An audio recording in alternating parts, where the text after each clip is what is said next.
Mas eu trouxe uma coisa interessante hoje. Vamos ver. Que eles vão falar assim: ah, claro, se eu ligar, ele funciona. Ah, mas ele trouxe isso porque ele é advogado. Pode falar que, claro, sim. Mas não fui eu que me cutucou com esse tema, foi o Marcelo. Esses dias ele comentando desse tema, ele falou assim: poxa, você devia falar sobre isso já um tempinho já. Mas a gente vai entender por quê. Eu falei: olha, você é advogado, devia gostar dessa parte aqui. Eu falei: tudo bem. E aí eu fui olhando alguns assuntos, né? E deparei com esse tema. E eu sempre falo, toda vez que a gente vai, que eu vou falar alguma questão aqui, que o meu raciocínio ele é meio que tem nenhuma receita. Você vai fazer a receita, você pica aqui uma cebola, você pica um alho ali, às vezes você vai usar aquele ingrediente agora, às vezes você vai usar aquele ingrediente só no final. Você dá uma reservada para usar. Você joga tudo aquilo num panelão, parece que não vai dar nada, mas quando você junta o último ingrediente, ele não desanda, ele anda. Então, esse meu raciocínio funciona assim. Às vezes eu vou soltando, preparando o quê? Começando no refogado, que é na base de toda a culinária brasileira, né? O refogado, começando no básico, estabelecendo algumas premissas básicas, depois a gente chegar em alguns outros elementos. Então, para a gente chegar, para falar aqui da tal da justiça divina, eu achei importante a gente ter alguns conceitos, né, para a gente trabalhar. Voltei um pouquinho para o banco da faculdade. Uma das primeiras aulas que a gente aprende na faculdade de Direito é saber da onde veio o direito. Ou, como a gente fala, as fontes do direito, né? O que é? O direito surgiu da onde esse negócio aí? Ah, direito vem das leis, direito vem dos julgados, da justiça, né?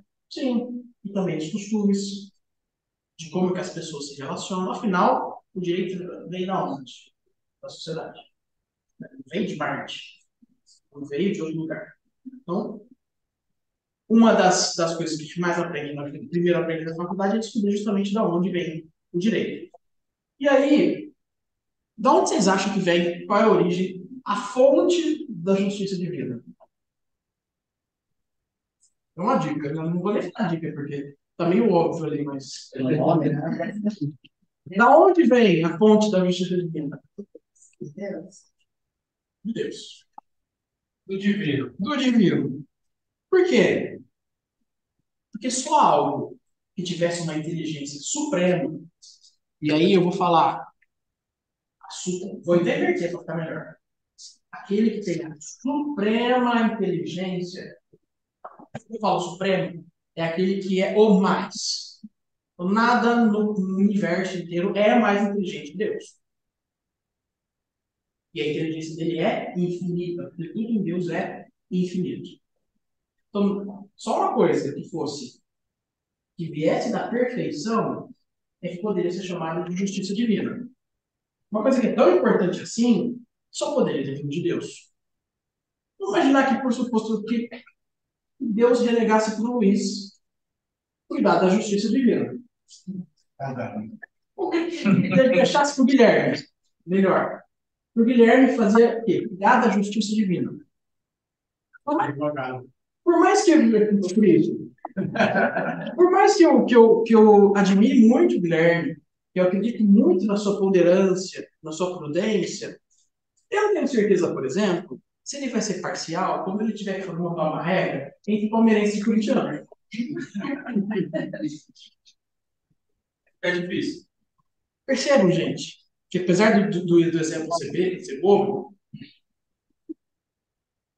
a menor ideia de que algo possa ser imparcial já sai do círculo de Deus. Só Deus, sendo Ele a suprema inteligência, o supremo amor, a imutabilidade, Ele é imutável. Ele não é igual o Silvio Santos que acorda e fala assim: hoje o Chaves vai ser meio-dia, hoje o Chaves vai ser 1 hora, agora bota o jornal do SBT, tira o jornal do SBT, sabe, você não sabe nem o horário mais que é a programação, quando ele mexia na programação. Não é isso. Deus é imutável, Deus é aquilo, desde o princípio e até não vai ter fim. Então, para ser perene, a regra deveria ser vindo de algo perene. Então, a justiça vinda de Deus, ela tem que as características do Criador.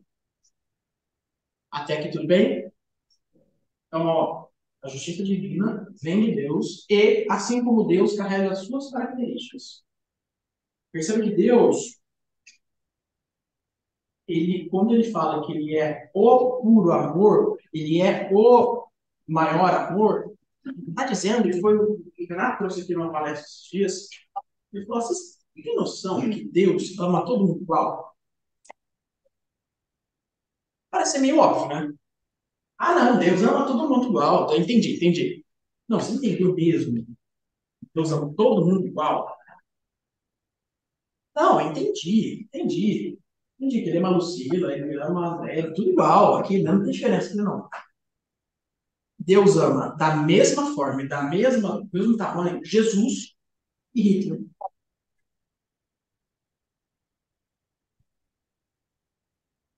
Os dois, ele ama da mesma forma, do mesmo tamanho. Aí depois começa a ficar. Puxa. Vamos trazer para o nosso exemplo? Jesus ama eu, Jesus não, perdão. Deus ama eu e Jesus do mesmo jeito.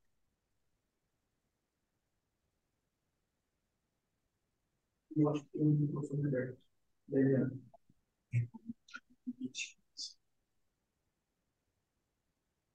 Isso é, é algo. Aquele dia me tocou profundamente essa reflexão. Eu não tinha feito essa raciocínio.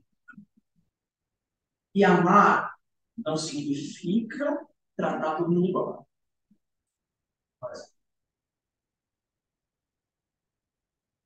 Amar, de novo, né, não significa tratar todo mundo igual. Não é porque Deus ama todo mundo igual que ele vai tratar igual, colocar todo mundo na mesma régua.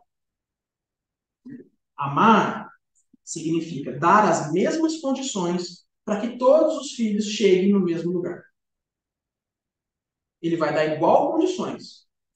Se alguém vai aproveitar, se alguém vai seguir o caminho A, se alguém vai seguir o caminho B, é o livre-arbítrio. Ele vai estar lá, ele vai estar amparando. Por isso que vai ter gente que vai evoluir em 4, 5 gerações, encarnações, em 1000 encarnações. Vai ter espíritos que já avançaram na frente, como Jesus mesmo, evoluiu em outros planetas, mas deu um salto de evolução. Nem todos nós fomos criados no mesmo momento, ali juntos.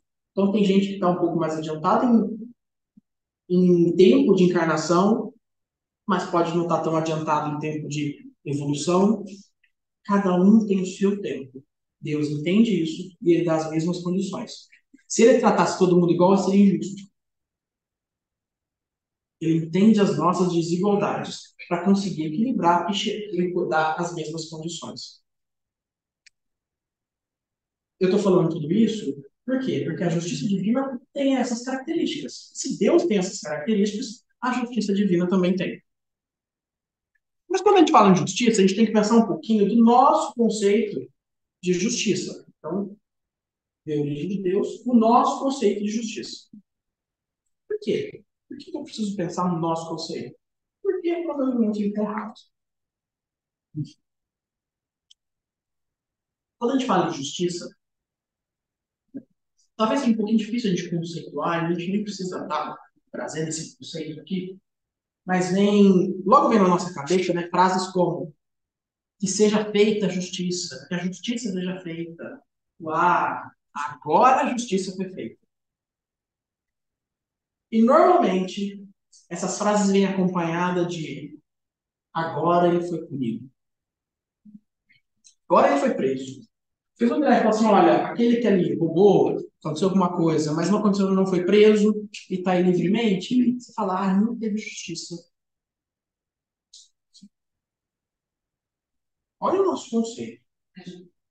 A gente também fala assim, né? Não tem a justiça do homem, mas é a justiça de Deus, né? Que é justamente assim, no fundo, a gente está querendo, Deus vai te pegar. É um castigo. A gente quer a punição. E sabe o que não é diferente disso? Uma lei de 3.700 anos atrás que falava olho por olho, dente por dente. A lei de Italião, Código de Hammurabi. Que dizia que se você causar um mal a alguém, aquele que você causou mal, ou seja, a vítima, tem o direito de lhe causar o mesmo mal. É uma reparação direta e automática naquele mal que você causou. E ainda quem executa é a própria vítima. Se a própria vítima não tiver condição, é o parente que executa. Ou seja, você foi lá, machucou a Sandra tem direito de machucar o André. No braço. Ah, machucou no braço? É de machucar no braço. E depois de um tempo, né, depois de tanto olho por olho, dente por dente, não ia sobreviver. Só ia ter banguela e certo no planeta. Mas fato é que o nosso conceito não está muito diferente disso. A nossa própria justiça hoje, ela não está tão evoluída disso.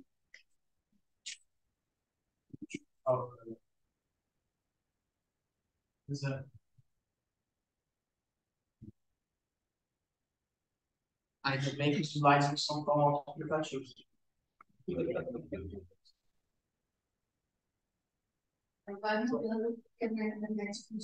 É, é só pessoal que a gente teve um probleminha no projetor aqui, tá? Mas a gente vai continuar.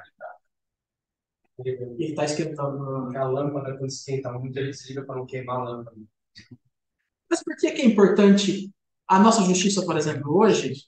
Ela não difere muito disso. Ela tirou, em vez do agressor ser o algoz, o executor, mudou para o Estado. Agora o Estado, o poder estatal, é que é o carrasco da pena. Em vez de eu ter uma punição exata naquela que ele causou, física, eu substituí, eu coloquei um limite. Agora é uma privação de liberdade, mas eu tenho uma, né? É 5, 6, 10, 20 anos.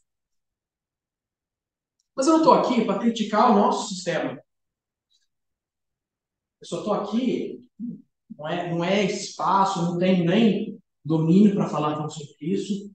Não é esse o objetivo. O objetivo é só para a gente compreender que, sendo a justiça nossa comum, criada por homens, ela, com certeza e obviamente, ela vai ser o quê? Falha. Exatamente. Falha. Porque somos falhos. Somos imperfeitos. Não tem como sair nada perfeito da nossa criação. Por mais que seguimos e desejamos e conseguimos fazer o nosso melhor. É importante isso. Nossa, André, mas você me colocou para baixo agora. Porque você está me colocando lá embaixo. Não.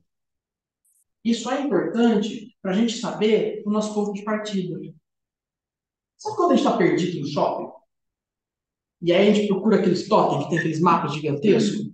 Qual a primeira coisa que a gente procura naquele mapa? Jesus está. Aquela setinha dizendo, você está aqui. Sem aquilo, a gente não ia ficar totalmente perdido. Porque tudo bem, eu quero ir lá para a praça de alimentação. Ou seja, eu sei o meu destino, mas eu não sei de onde eu estou partindo. Então, entender esse conceito é justamente entender da onde a gente está partindo. Para justamente a gente olhar para frente. O caminho a gente sabe. Jesus já disse, fala, vinde a mim. Eu sou o caminho. Do destino e o caminho, a gente até pode saber. Mas é por isso que é importante saber de onde a gente está partindo. E aí a gente pensa, como? Como que. Como então que a gente chega lá? Né? Qual é a regra?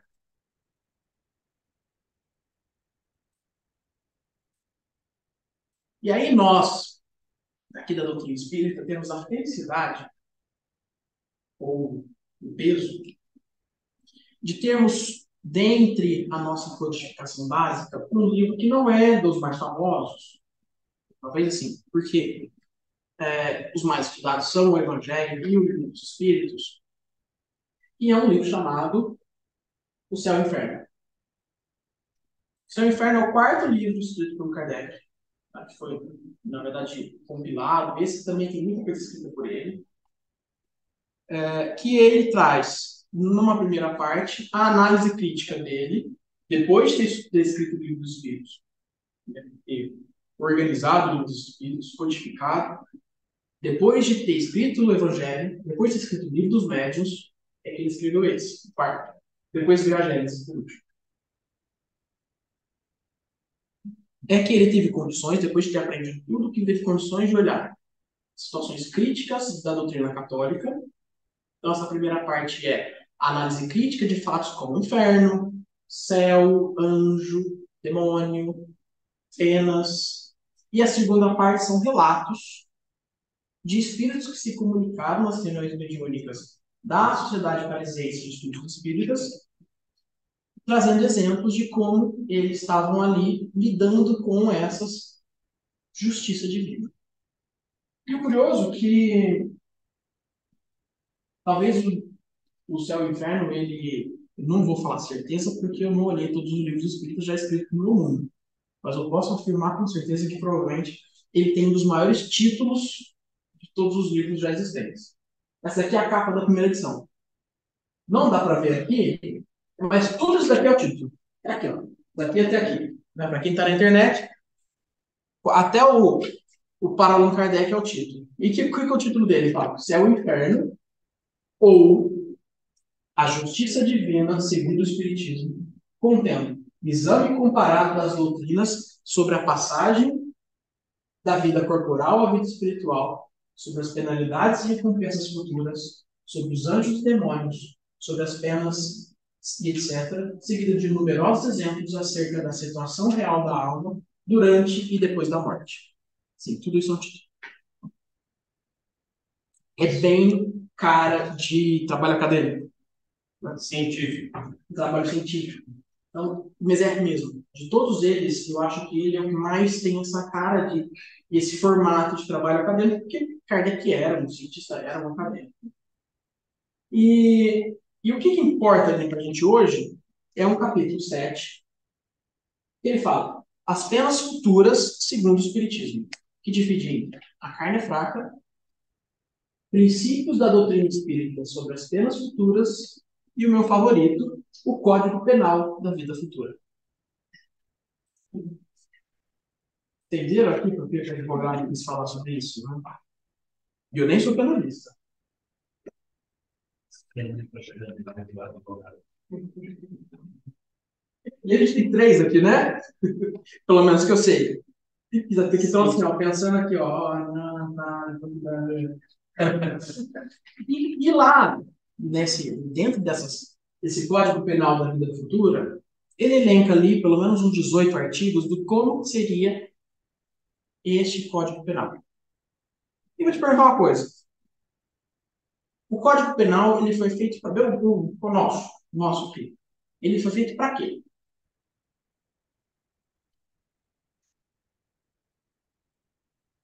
Acho que é uma ordem da sociedade. Restaurar? Tá. Acho que é uma base, né? Para você ter um norte. No momento de um julgamento, você saber o peso, né? Que você vai aplicar para aquele. Mas ele chega lá, ele não tem condutas, por exemplo. Ele não fala, faça isso, faça aquilo. Na verdade, acho que isso é isso também, né? Ele estabelece algumas vezes o código penal, não, eu não sei, eu sou advogado. Ele estabelece regras e fala assim, olha, se você fizer isso, a consequência é essa. Mas ele é pensado justamente no agressor. Ele não olha para a vítima. É, Então, ele não olha para a vítima. Ele olha unicamente para o agressor. Ele não fala, vítima do furto. Ah, furto. Para quem furtou, 5 a 12 anos, sei lá. Não lembro. de 1 a 4 anos. De 1 a 4 anos, tá tempo aí. Então, de 1 a 4, por 1 a 4 anos de prisão. Aí ele não fala nada da vítima. Ele não fala nada, vítima, vá para casa e descanse. Entendeu? Vítima, você agora tem direito a ter uma reparação em face do agressor. Não fala. É a mesma coisa aqui. Kardec é muito contemporâneo nessa época a essa discussão de código penal. Todos isso foi tão influenciado sobre isso. Mas ele não traz aqui nenhum ponto, nesse momento, sobre a vítima. Ele vai falar do agressor. Então, o que é importante aqui neste ponto? Né? Não, Kardec ele vai trazer, ele fala assim, olha, tem três princípios, resumindo tudo isso, tem três princípios muito importantes que resumem quase todo o Código Penal da vida futura. O primeiro dele é o arrependimento, o segundo é a expiação e o terceiro, a reparação. Estão vendo tudo aqui, né? Tem que fazer cara de que. Continue fazendo cara. O pessoal da internet, neste momento, está privilegiado porque está vendo. É verdade. Então, nesses três elementos, Kardec resume todo o Código Penal da vida futura. E vamos entender, vamos olhar bem para essas três palavras. Está faltando alguma coisa? Está tudo olhando a tela aqui. Ó. Arrependimento, expiação e reparação. Deu uma piscada ali, quase que a gente perde ali também. Está faltando punição?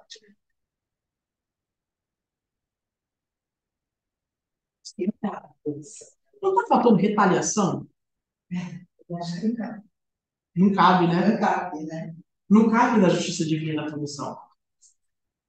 Então, primeira quebra de paradigma que a gente tem é não tem punição, Deus não pune.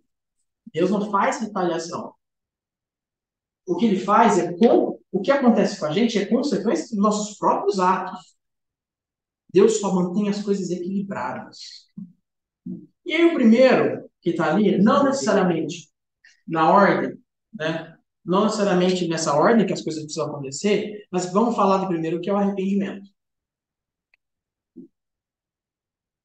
O próprio Kardec, neste momento, ele traz aqui no do Céu e Inferno, ele diz: se a pena é irrevogável, ou seja, se a pena é eterna, inútil será o arrependimento. E o culpado, nada tendo a esperar pela sua correção, persiste no mal, de modo que Deus não só o condena a sofrer perpetuamente, mas ainda permanecer no mal por toda a eternidade. Nisso não há nem bondade e nem justiça.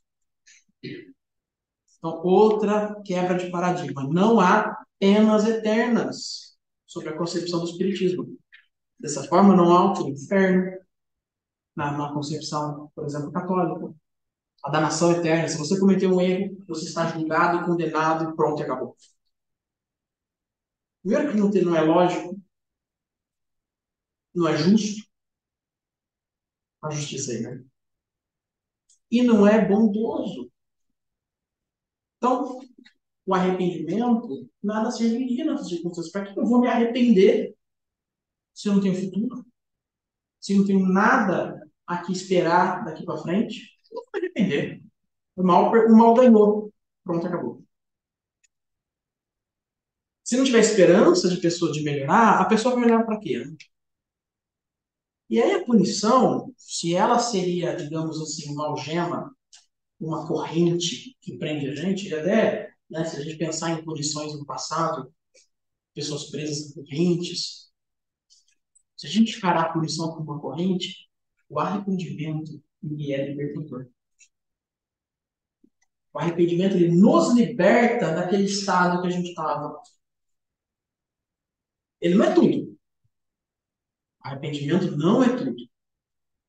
Porque seria injusto, né? Se eu só me arrependesse e estaria tudo limpo, seria igual dizer que você foi lá, se arrependeu dos seus pecados e agora está livre, leve e solto para seguir para o paraíso. Não é mais. E a consequência dos seus atos? E o equilíbrio universal? E a harmonia universal? Onde fica? Voltamos à programação de um telão. Inclusive, está falando da nação eterna, né? Nós somos imperfeitos, temos esse mundo imperfeito, que seria uma cópia, em tese, inspirada do lado de lá. Se naquele esse mundo perfeito nós temos ainda a possibilidade de nos arrependermos e repararmos o nosso erro, imaginando o lado de lá. não é? Se aqui é uma cópia de lá, com certeza vai ser algo até mais avançado, né? Que a danação que era. Não é lógico o que você falou. Não faz sentido. E imagina a inutilidade da gente que fica lá ou no paraíso ou no inferno, parado sem fazer nada. Vamos desocupar, gente. Que a coisa nem lá nem cá. Purgatório, exatamente, é que definição. Tem que se falar. Os advogados são todos no inferno, né? Chegou aí, tá. Tá o povo que fica do lado em casa, né? Mas o arrependimento, ele é libertador, mas não para qualquer liberdade. Porque a liberdade sem limites, ela é prejudicial, até para uma pessoa. Claro que a justiça divina é tão perfeita que ela permite até que a pessoa se arrependa e volte a errar. Vai pagar, você vai voltar. Aí vai voltar até pior, porque agora você sabe o que aconteceu, né? Mas vamos confessar cá entre nós, a chance da gente estar persistindo o erro há tantas e tantas encarnações é enorme. Talvez a gente pensando no nosso pior erro que a gente cometeu, a probabilidade de a gente ter errado de novo, de novo, de novo, é enorme. É por isso que até o Haroldo, numa palestra, ele fala que o arrependimento é um ato de quebrar a rebeldia. Porque a gente é rebelde. A gente acha que a gente é mais inteligente que Deus. A suprema inteligência. Que sabe tudo. Que nos criou. Que ditou as regras. A gente sabe, a gente acha que a gente vai contornar. Que a gente acha que a gente vai ficar batendo a cabeça no muro até virar uma brecha e a gente entrar para aquele buraquinho. Não vamos. Então, o arrependimento é esse ato de quebrar a corrente, de quebrar o ciclo de rebeldia, que a gente é rebelde contra a criação. A gente é tão rebelde contra a criação que na hora que Deus impõe para a gente assim, olha, aqui é a regra. A gente fala, não. Vou fingir que eu não vi e vou inventar uma nova. Só para ilustrar, no livro Missionários, capítulo 13, não, eu não decorei Missionários, eu peguei umas vendas da semana retrasada, tem uma história que o André Luiz estava lá, conversando com os médicos, com um outro médico, e esse outro médico conta de um terceiro. Falou, olha, vou contar com uma história. Tem um amigo meu, médico, que embora tenha sido um ótimo cirurgião, está há anos, sendo atormentado e perseguido no umbral por duas criaturas que o julgam inimigos e que o acusam de assassinato. Esse médico, embora tenha sido um ótimo cirurgião, e não tenha levado a medicina em condições normais, se envolveu em outras circunstâncias, em situações não éticas e fora, digamos assim, da moral. Ele não entra em detalhes sobre qual é. Isso diz, olha, ele se envolveu em coisa errada que não devia em outras circunstâncias. Na medicina ele continua sendo um bom médico, mas fora de lá ele errou. Ou não, se envolveu em coisa errada. Ao se envolver em coisa errada, ele permitiu a aproximação desses dois espíritos, que o começaram a atormentar. Até certo ponto que ele começou a dar ouvido para esses dois. E em duas circunstâncias, os seus pacientes desencarnaram enquanto estavam sendo operados, embora o médico não tenha feito nada de errado. Assim que ele desencarnou, assim que ele pisou no umbral, esses dois espíritos já o cercaram, o dominaram, o subjugaram, e ali ele permanece até a data daquele relato, nesse estado de completo subjugamento, completa quase escravidão dessas duas entidades. A nossa cabeça logo já vai pensar, mas como assim? Que injustiça! Ele está pagando por um crime que ele não cometeu. A nossa cabeça é a cabeça do André Luiz. Porque ele faz as perguntas que a gente está pensando, né? Isso que é o bacana dele. E ele fala isso. Se ele, porém, não é culpado da desencarnação, como pode ser atormentado deste modo?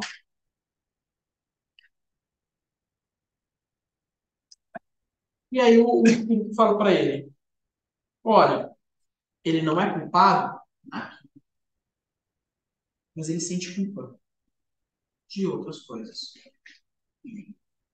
Ele não está tranquilo na consciência, se julga culpado.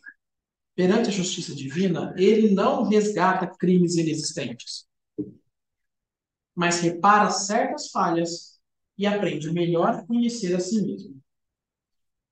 Olha como é que a providência divina ela é bonita, ela é perfeita. Quem colocou ele lá? Deus. Foi ele. E quem não tira ele de lá? Ele.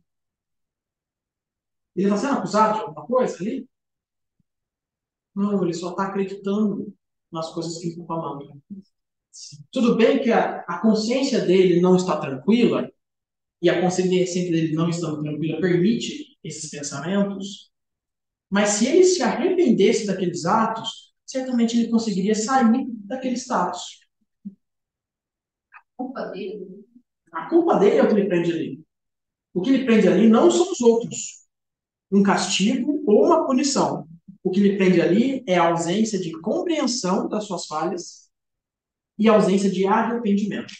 Por isso, quando ele diz, ele está ali, pelo menos uma coisa boa ele vai ter, ele vai aprender a se autoconhecer.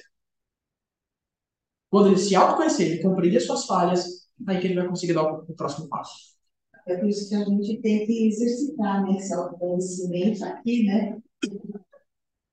Chegar lá vai ser pior. Porque se chegar lá vai ser pior. E é difícil, né? Não é fácil. Vai ser aumentado, né? Exponenciado. E o próximo é expiação. Parece que a gente já ouviu falar dessa palavra aqui, né? Poucas vezes. Quanto que a gente já ouviu falar? Caderno, provas, expressões. Muito bem. Mas se eu te falar que não é um conceito fácil, expiação, eu procurei todos os livros do Kardec. Vantagens de ter PDF de quase todos os livros, né? Que é só dar um buscar ali. Mas pela palavra expiação, só tem no Céu e Inferno a definição. E pelo menos uns 5 livros do Emmanuel só tem uma definição. E duas frases muito sucintas. Por quê? Porque são muito mais exemplos de expiação do que conseguir definir. Não é um conceito fácil. Porque a gente duvida muito das coisas que vêm. E outra coisa, ela está muito ligada à reparação. Mas a expiação, vamos resumir assim, embora Kardec tenha resumido os 2 pontos. No livro Consolador, vou criar aqui, gente. No livro Consolador, que é do psicografado pelo Chico, perguntam qual a diferença entre provação e expiação. A aprovação é a luta que ensina ao discípulo rebelde e preguiçoso a estrada do trabalho e da edificação espiritual. A expiação é a pena imposta ao malfeitor que comete um crime. É a sentença que vai dizer o que você tem que fazer. Mas é a situação que te põe no lugar da sua vítima. Então você tem que se sentir no lugar da sua vítima. Já no Kardec, ele fala: até que os últimos vestígios da falta desapareçam, a expiação consiste nos sofrimentos físicos e morais que lhe são consequentes, seja na vida atual, seja na vida espiritual, após a morte ou em nova existência corporal. Às vezes, a pena, vamos falar pena, às vezes a expiação, ela é tão grande que Deus permite que a gente cumpra por etapas, que provavelmente a gente não vai terminar. Porque Deus, como eu falei em música do Dona Deus dá o frio conforme o cobertor.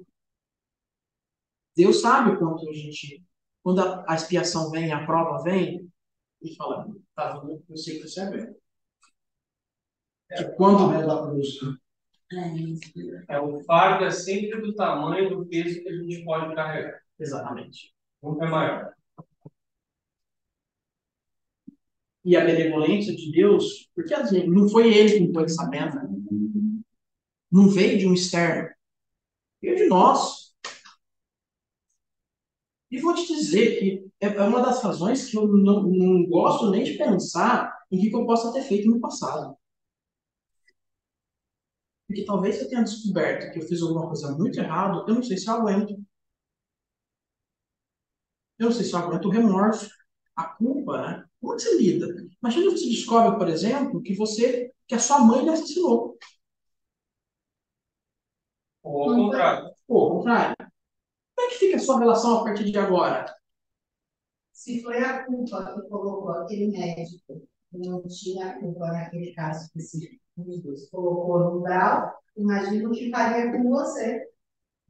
Que nem tá aqui, ó. Tá muito bem equilibrado. Entendeu? Porque a gente tá aqui na provas e expiações ainda. A gente não tá bem equilibrado para tudo isso, né? Por isso que a expiação ela tem esse caráter de trazer, de te colocar psicologicamente no lugar da vítima. Mas aí também não é só isso. Aí tem a reparação. E tudo bem, você se arrependeu. Um ato íntimo. Um ato de foro íntimo. É arrependimento. É só seu. Ninguém pode fazer isso por você. Aí vem a expiação. Uma situação em que você vai passar para se sentir no lugar da vítima. Porque a gente aprende o quê? Pelo exemplo. A gente aprende pela vivência. Porque se fosse para aprender com aula, a gente já tinha aprendido. Porque está tudo escrito desde 1865.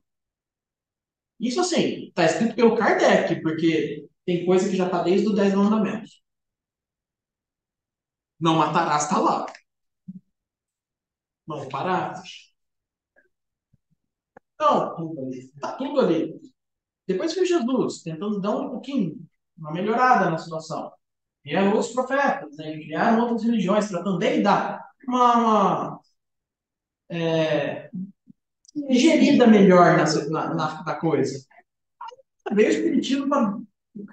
Kardec escreveu um manual, quase praticamente, de como funciona a coisa.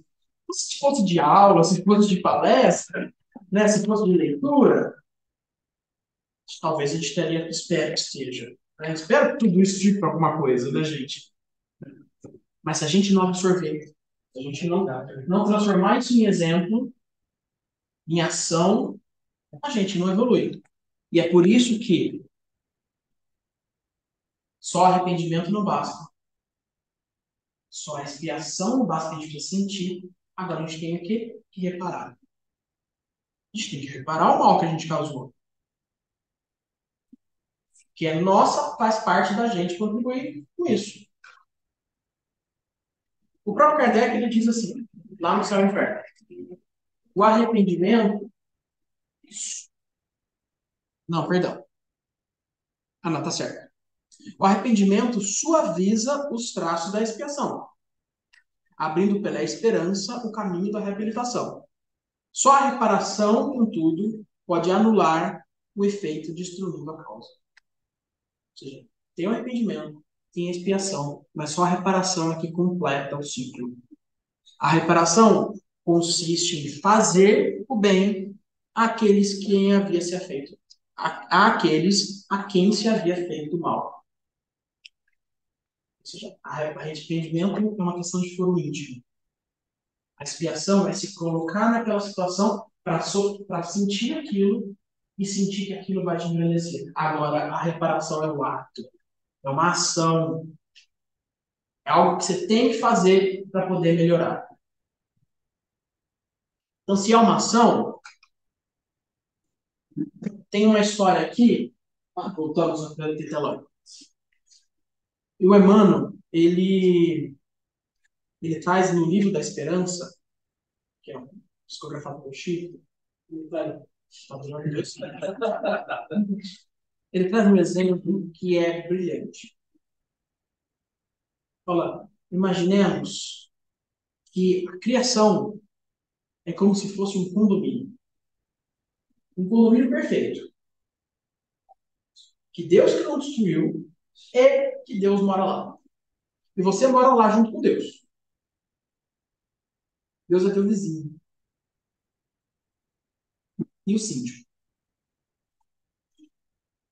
E eu não sei se alguém já morou aqui em prédio, ou se mora em prédio. Sabe que não basta ter um estatuto rígido, com regra pesada, com multa pesada, para que haja harmonia entre os vizinhos. Basta ter câmera em todos os andares para que tudo fique harmônico. Basta que seja um síndico duro, pesado, que vai lá fiscalizar tudo. Ajuda. Ajuda a punir quem desvirtua. Não é esse o objetivo. Poderia não ter nada disso se tivesse o quê? Bom senso com meus vizinhos. Bom senso. Bom senso. Eu adoro essa palavra, bom senso.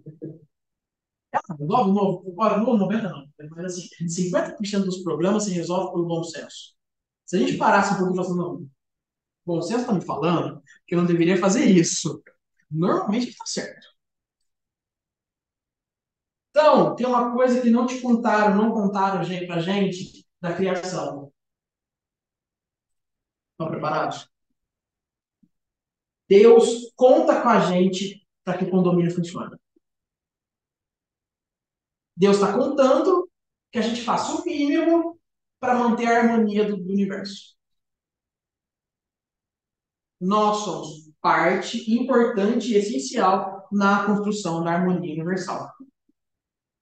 Então não dá, gente, para a gente ficar de braço cruzado achando que nós não fazemos parte disso e que tudo vai vir do céu. Ou de que está todo mundo evoluindo, você vai cruzar os braços, sentar no chão e falar que nem um burro empacado, né? Quando os historiantes Chico Bento, que o burrinho dele empaca e nada faz com que ele saia, vai fazer que ele saia. O chão vai cair, a terra vai se sucumbir, sabe? Como se fosse uma parede empurrando aquilo, mas a vida vai nos tirar daquele lugar. Então, tudo evolui. Não é você bonitinho, última bolacha do planeta, que vai ficar lá parado sem evoluir. Que a vida vai te fazer evoluir.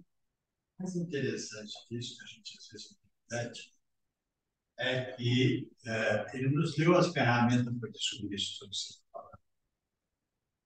Né? Ele nos deu a oportunidade da gente se educar, da gente entender, da gente viver o sentimento de culpa, da gente ter a certeza de ter algo faltando. Então, cada vez que a gente precisa para rever alguma coisa, aquilo aparece na nossa frente para a gente vivencie e dê a volta por cima naquele processo. Só que nós fingimos que não vemos. Sim.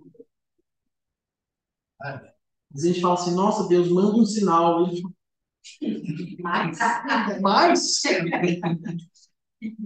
Mas, mais um sinal? A história da pegada da areia. O senhor não estava junto a mim. Ele estava te carregando. Na realidade, eu acho que é bem isso que a gente está pensando agora. Exatamente.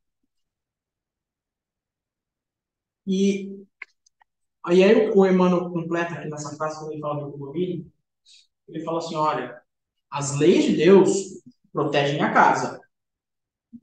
A nossa casa, né? As leis de Deus protegem esse condomínio todo, essa criação.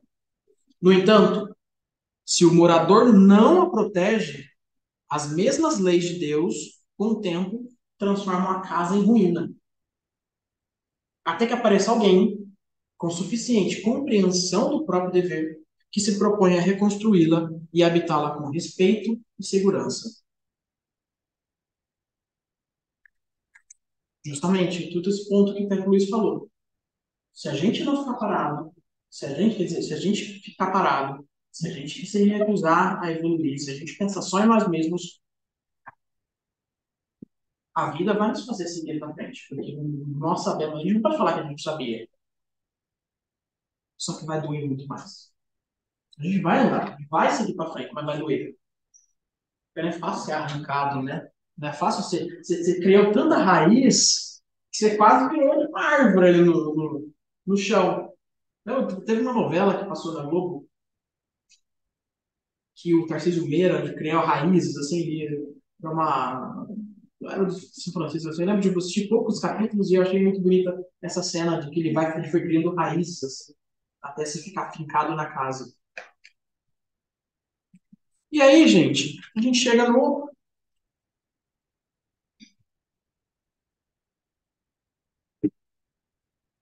Né? Não chega em lugar nenhum. Tá? O último ponto aqui da reparação, gente. Isso, no fundo, equivale a dizer que as leis de Deus estão invariavelmente prontas a efetuarem o máximo em nosso favor. As leis de Deus estão prontinhas para nos ajudar. Entretanto, nada conseguirão realizar por nós se não dermos de nós mesmos pelo menos o mínimo. Então, na reparação, a gente tem que seguir. Nem todas as faltas acarretam prejuízo direto e efetivo, diz Kardec. Em tais casos, a reparação se opera fazendo o que se deveria fazer e foi descurado. Às vezes a gente pergunta, mas como que se eu não sei que mal eu causei, como que eu vou reparar? Então, Deus, me diga que eu errei. Não quero, né? Mas como que eu devo reparar? Olha, fazendo o mínimo, é um ótimo passo. Cumprindo, tanto Kardec fala, cumprindo os deveres desprezados, as missões não preenchidas, praticando bem em compensação ao mal praticado. Isto é, tornando-se humilde, se foi orgulhoso, amável, se foi austero, caridoso, se foi egoísta, benigno, se foi perverso, laborioso, se foi ocioso, útil, se foi inútil. E deste modo, progride o espírito, aproveitando-se do próprio passado. Não vão ficar pensando no passado, né? Nossa, eu não sei minha vivência passada, por isso eu não sei o que vou fazer, vou ficar parado. Pensa nessa. Pensa em corrigir, né? Pensa em ser uma pessoa melhor já amanhã. Pensa em ser uma pessoa melhor a cada dia que passa. Pelo menos eu tenho certeza que a gente vai estar cumprindo o papel. E, por fim, parece, né, voltando àquele ponto, de todos aqueles arrependimento, a reparação e a expiação, parece que ficou faltando alguma coisa mesmo, de verdade agora, não é? De tudo isso, não parece que está faltando alguma coisa. Reforma íntima.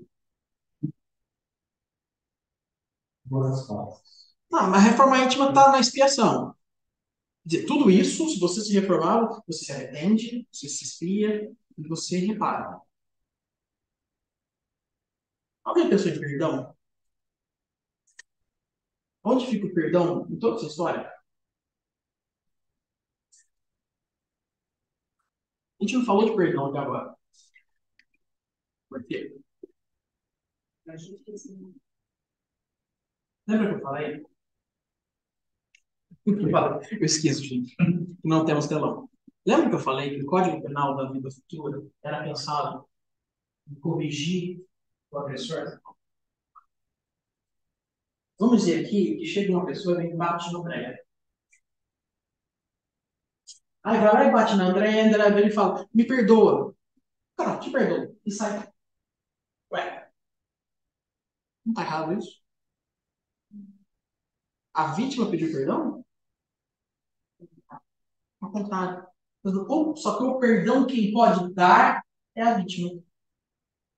Então, quando a gente fala em Código Penal da vida futura, pensando no agressor, a gente está falando, né, falando em arrependimento, falando em expiação, reparação, a gente só está falando do agressor. Já o perdão, ele é uma ferramenta da vítima, com muito poder. Com muito poder. Porque ela tem o poder de parar o ciclo.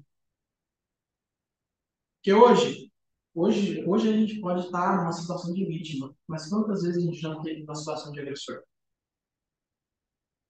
A nossa vida é um alto e baixo.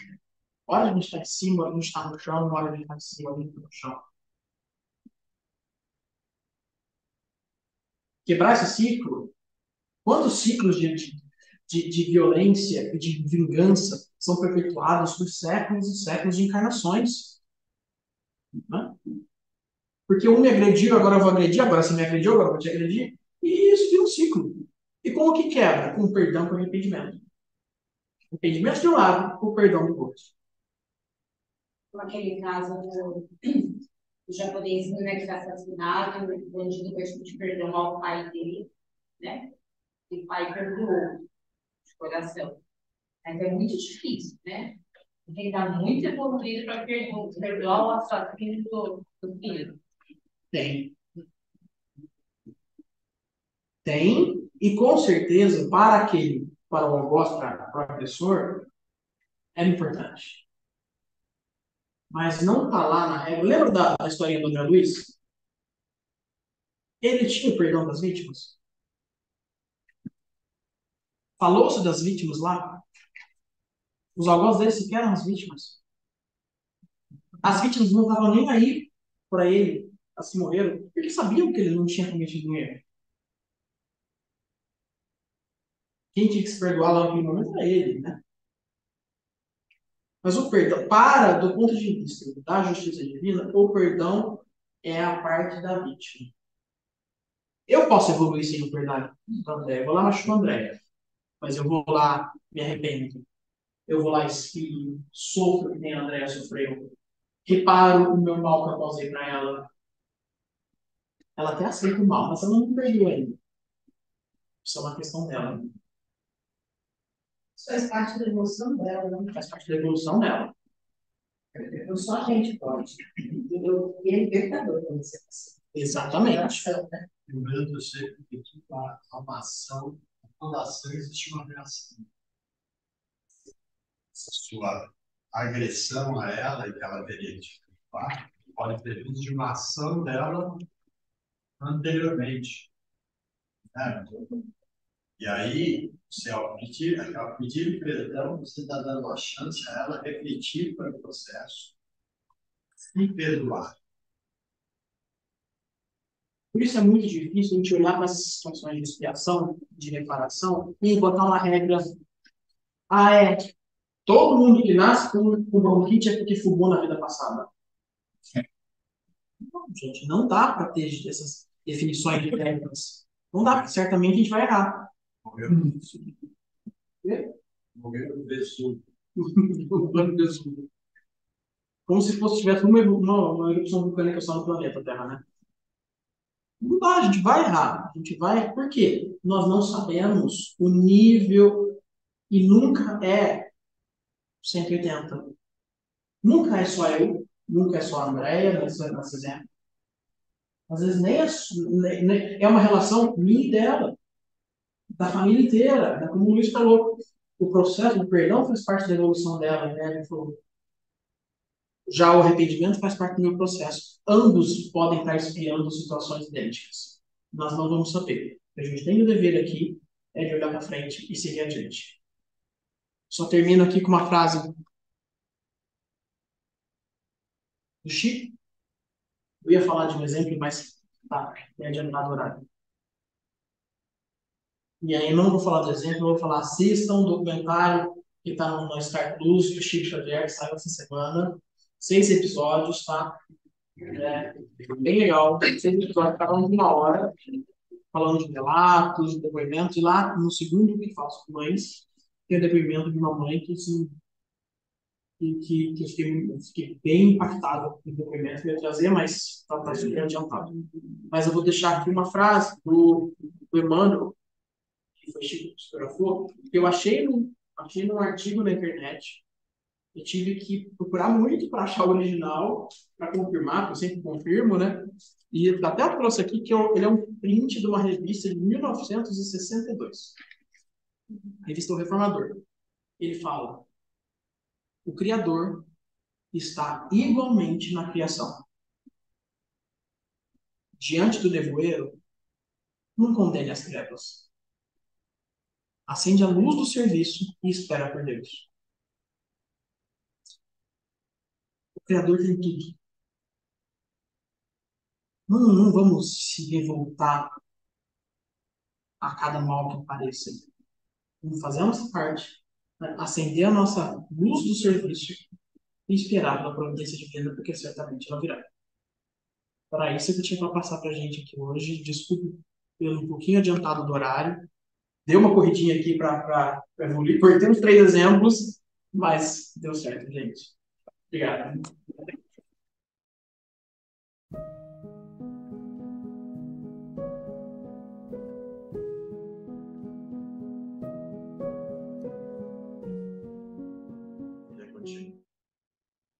Aliás, eu vou até falar com você rapidinho o seguinte, né? Para nós que estamos todos aqui, vocês acham que a gente chega na casa espírita por mero acaso?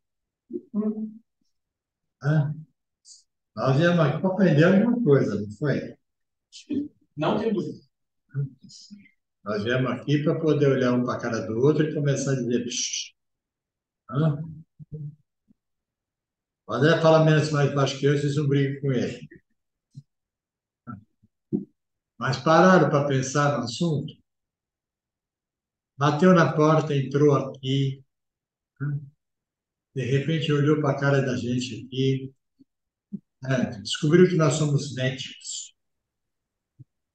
Não sabe muito bem o que é isso, mas descobriu que nós somos médicos. Vai que os espíritos baixam. É assim? Agora, vocês sabem por que a gente é médico? É porque nós somos mais bonzinhos. Hã?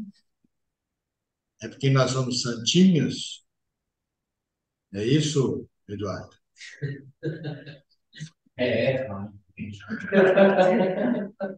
Nê, nê, nê, nê, nê. É porque nós estamos precisando parar para pensar em alguma coisa e descobrir que temos uma ferramenta para ajudar o próximo. Não é verdade? Aí vem aqui os palestrantes, todo mundo, né, buscando uma forma bonita para dizer para a gente: tira um pensamento, fica positivo, melhora a sua conduta, seja uma pessoa mais fraterna, busque solidariedade. Se os palestrantes fazem isso lá fora, eu não sei, mas na realidade, certo? Aqui dentro eles estão convidando vocês a fazerem. Ai, a gente fala que bom, eles falam tão bonito, não é? E tão legal, certo? Aí a gente já sai daqui reclamando, xingando de acho a quatro de um monte de coisa que está acontecendo lá fora. Hã? Vai funcionar? A Andréia nem fez propaganda da feijoada hoje. Hã? Então, na verdade, o que é que nós estamos desenvolvendo? O André falou bem, justiça divina. Ele nos ensinou a nós usarmos o processo em nós mesmos. Ah, ser médium é divertido, a gente cura da gente. Não, dá um trabalho do cão, vocês não têm ideia. Não é isso, Guilherme? Ter disciplina, né? Disciplina, tem que tirar um monte de bobagem que a gente faz na vida. Tem que começar a entender que os caras de vez em quando te acordam na hora que você não quer acordar, certo? Tem hora que eles falam com você na hora que você não quer ouvir. Não é assim? O macho adora quando acontece isso. Sonho que não quer sonhar. Sonho que não quer sonhar. Carregar uma mochila dos outros, né? Então, você está aprendendo. Será que você aprendeu mesmo? Vamos refletir em cima disso. Né? Às vezes a gente entra nesse contexto todo e não para poder desenvolver o que ele disse de melhor. Ele disse três situações que seriam. Né? Essas três situações são passezinhas, assim, bonitinhas. Não. Pensa na casa que você nasceu, as pessoas com quem você se relaciona. Né? É, como é que chamava? Família perfeita. Margarina. Então, vamos pensar um pouco nisso E eu vou aproveitar nesse momento que nós vamos fazer a prece de vibração. Nós todos vamos nos preparar para o passe. O pessoal lá da internet, tudo confuso aqui, não estou enxergando nada, mas tudo bem. E aí nós vamos vibrar em cima de coisa. Agora eu vou convidar vocês para fazer uma vibração especial. Então, o André deu o recado, né? Nós temos reforçado esse recado. Nessa nossa jornada desses 44 anos, eu já mudei com esse grupo pelo menos umas 5 ou 6 vezes. Cada vez que a coisa esquenta, alguém faz a gente mudar. E dessas mudanças todas, o que foi mais interessante é que eu conheci muita gente nova, muita gente legal e muita gente que me ajudou a desenvolver esse trabalho durante muito tempo. Hoje eu tenho uma turma muito legal ajudando. E eu até acho ótimo porque eu preciso fazer nada, né? Deixo para eles fazerem. Então, eu queria convidar todos que vão estar aqui, como o André falou, seja virtual ou presencial, né? O André vai mandar o link para vocês, e nós começássemos a preparar o ambiente, agora, na nossa educação, e que nessa preparação do ambiente nós pudéssemos viver na segunda-feira um momento positivo de energia, pedindo também que, além de nós refletirmos enquanto pessoas, enquanto membros desse processo, em relação ao caminho a tomar, que o espaço também possa nos ajudar nessa reflexão. E que nós possamos buscar a melhor forma de atender as pessoas de forma, talvez até com maior intensidade, com um número maior de pessoas. Não sei. Nós precisamos gente nos ajudando a refletir. E todas as vezes que as mudanças aconteceram, assim foi.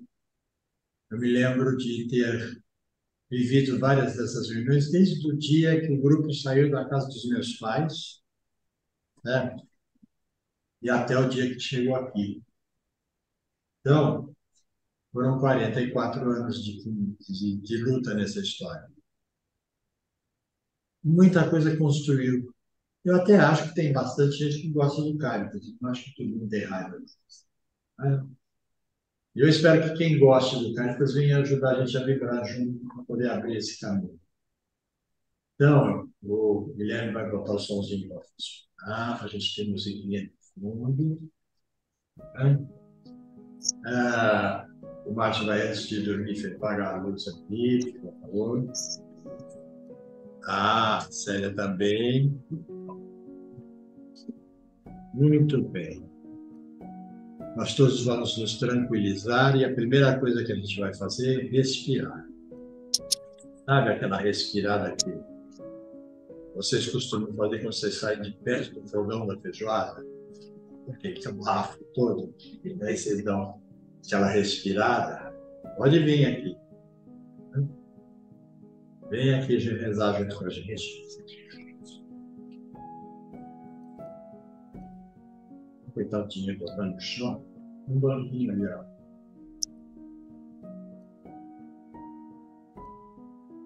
Então, respira. Deixa o ar entrar. Deixa o ar sair. Como envolvimos hoje, como eu disse para vocês a semana passada, nós precisamos entender que vivemos neste instante numa sociedade doente. Mas que cabe a nós que identificamos esse fato, ajudá-las a melhorar. E para ajudá-la a melhorar, o passo mais importante é melhorar o nosso discurso. Então, ao receber o oxigênio, inspirar e deixar que o gás carbônico saia, nós estamos reenergizando o nosso corpo, a nossa mente, estamos nos permitindo reequilibrar, para que neste reequilíbrio possamos saudar os mentores e nossos companheiros e espíritos que aqui estão e vieram compartilhar conosco deste momento. Agradecer pelo apoio, agradecer pela presença.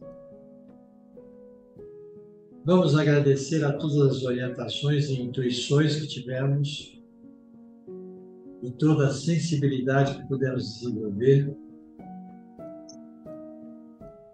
Vamos agradecer neste momento a Deus Pai Todo-Poderoso, a Jesus o Mestre, pela oportunidade de estarmos aqui e pelo espaço que nos deu para poder construir a nossa jornada e auxiliar no nosso trabalho.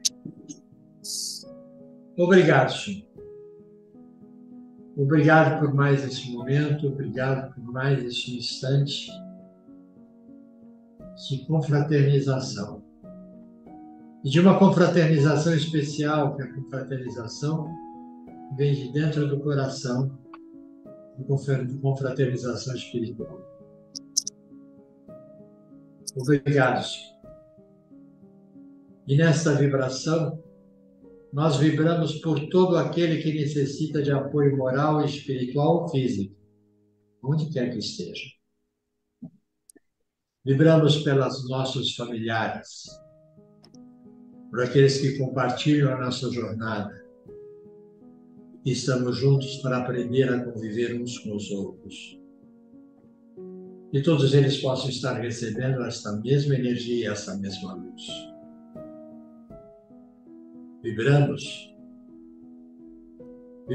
por todos aqueles companheiros que participam da nossa jornada, comungando o espaço de trabalho, comungando conosco a luta pelo dia a dia, pela sobrevivência, e todos nós possamos estar recebendo essa energia maior.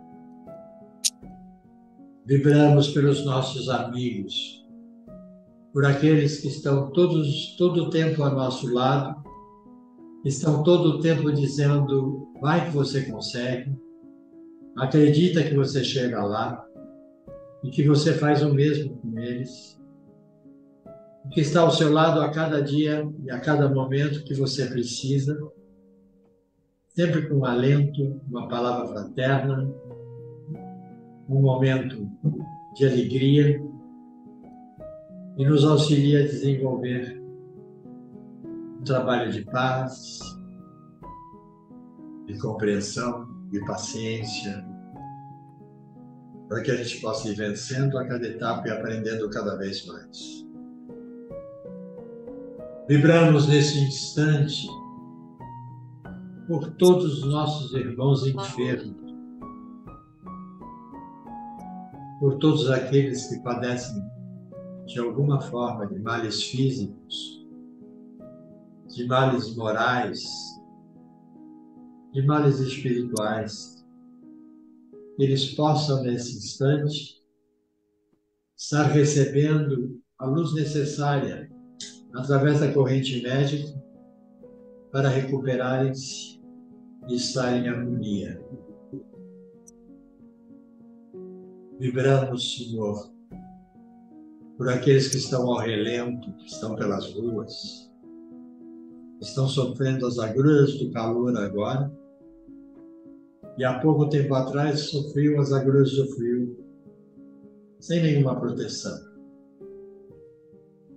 Aqueles que estão perdidos, aqueles que não perderam o caminho agora e não sabem para onde ir, que a luz se faça presente, que irmãos fraternos possam chegar até eles, auxiliando-os a sentir uma expectativa melhor de caminho e entender que Deus está sempre presente, que o tempo vai mostrar a eles essa presença, onde eles vão sentir melhor no seu estado, na sua situação, e vão conseguir compreender este caminho de uma forma mais inteligente, mais educada, mais forte.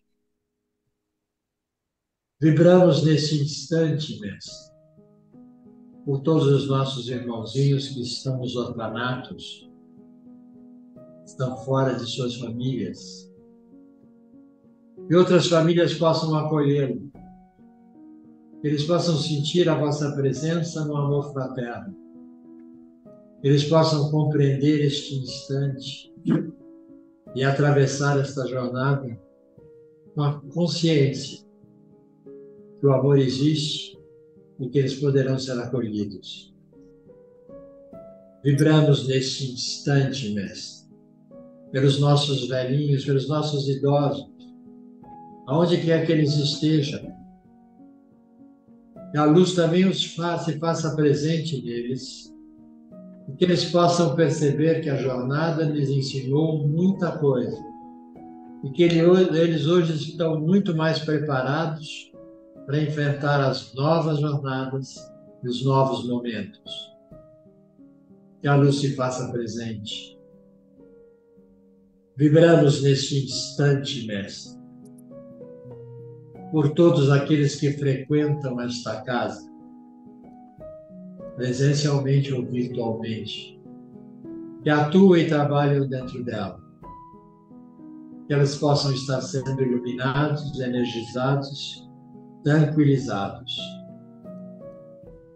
Vibramos neste instante, Senhor, pelos proprietários desta casa, para que eles possam estar vivenciando saúde, paz, luz e harmonia. Esse é que é o mais importante. Vibramos, Pai, pelo nosso país, pelo nosso estado, pela nossa cidade, pela nossa rua. Vibramos por todos aqueles que nos cercam. Que este país possa reencontrar a harmonia que ele sempre viveu, que ele possa sentir a sua energia como país, coração do mundo, pátria do Evangelho. Que as mentes possam se abrir, e que o jogo possa encerrar-se para começar uma ação fraterna de amor e crescimento. Vibramos por este mundo, por este globo em que estamos colocados. Que eles possam todos entender que a guerra não constrói, que a guerra só cria vítimas, e cria vítimas com raiva, vítimas que querem odiar, vítimas que se sentem só agredidas, que não veem no outro nenhum sentido nas suas ações. Que a luz possa chegar até eles. Eles possam entender que não é o momento de se afastar, e sim de ajudar um ao outro. Nós estamos numa fase de transição. O planeta está num momento de transição. Vamos nos unir nessa transição para construir um mundo melhor. Vibramos, Senhor, por todos os nossos irmãos que partiram para a pátria espiritual, por todos aqueles que nos deixaram há pouco tempo, há muito tempo, por todos aqueles que estão na luta de construção do novo mundo, da nova situação, na continuação de suas vidas, que eles possam estar sendo iluminados e que a paz possa fazê-los progredir, evoluir, para que amanhã possamos, inclusive, receber deles os ensinamentos necessários para dar a nossa continuidade. Que Jesus abençoe a todos e ilumine a todos, agora e sempre. Com a graça de Deus, que assim seja. Graças ao Senhor Jesus Cristo.